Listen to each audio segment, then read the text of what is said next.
Hey, Tammy, did you know I was in jail a couple of weeks ago? What? Troy, what did you do? No. It's not like that. I was providing instruction at WCI. Basically, it's the same curriculum as our Get On Board program that we used to teach in the community. Oh, well, that sounds interesting. Tell me more. All right, so what I've been doing over the past year is I've been going to the state penitentiaries, and I've been teaching job development skills, whether that be, interview prep, application assistance, resume writing, cover letters, workplace behavior stuff. I've been getting a lot of requests for digital skills training, financial literacy. Even the last one here at WCI, they were asking about entrepreneurial skills, how to set up their own businesses and start an LLC, as well as, taxes and stuff like that go along with starting up a business. So I'm kind of able to manipulate and adapt the curriculum to the needs of the students. That's pretty awesome. So instead of waiting until they get released from incarceration, we're helping them gain skills ahead of time so they're ready to go when they re-enter society. I love that idea. So how has that been going? Have you been getting a good response during your visits? I'm glad to say that we were able to graduate 15 people at WCI. So where there's part of their re-entry team, where whenever somebody is being released from incarceration, we've got kind of that handoff. So MCE will get the notification that somebody's being released. And if they're going to one of HDI's territories, then we notify our case managers in that area. If they're going outside of HDI territory, then we notify the case managers for the Goodwills in that area. So we try to keep some sort of handoff going. We've had pretty good success lately.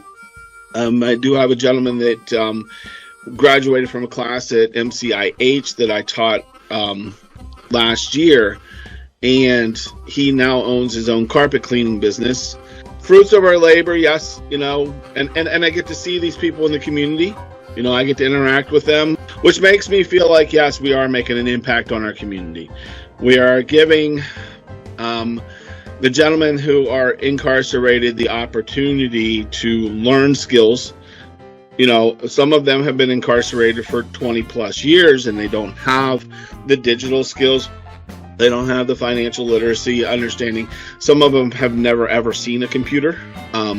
They've been incarcerated that long.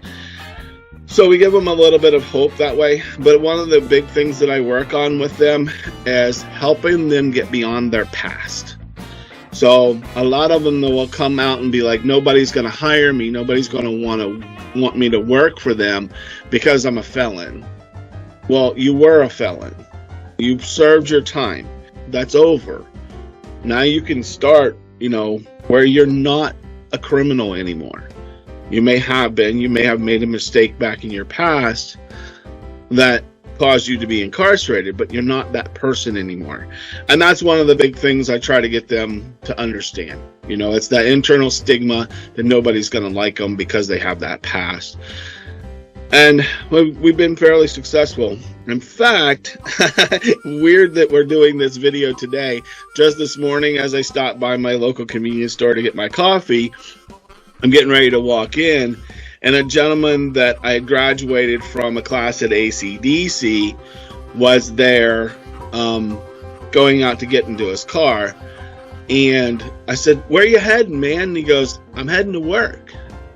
And I'm like, congratulations, for me, I'm like, that's great, because it's the guy that had multiple convictions throughout and had never really held a position for a long period of time. So sorry for that being long-winded, but I really feel like what we're doing with this and how we do it is showing an impact. We're providing an opportunity for people, at least to help them get beyond their own internal stigma about who they are or who they were. That is so amazing, Troy. And I love that you're not only teaching the skills, but you are helping them get through that stigma, both for themselves and for people in the community. You know, our vision is about people regaining dignity through the power of work. And those are just some great examples. And so it's encouraging to hear about even more ways that Horizon Goodwill is serving people in need. And you know what? We'll see you next week.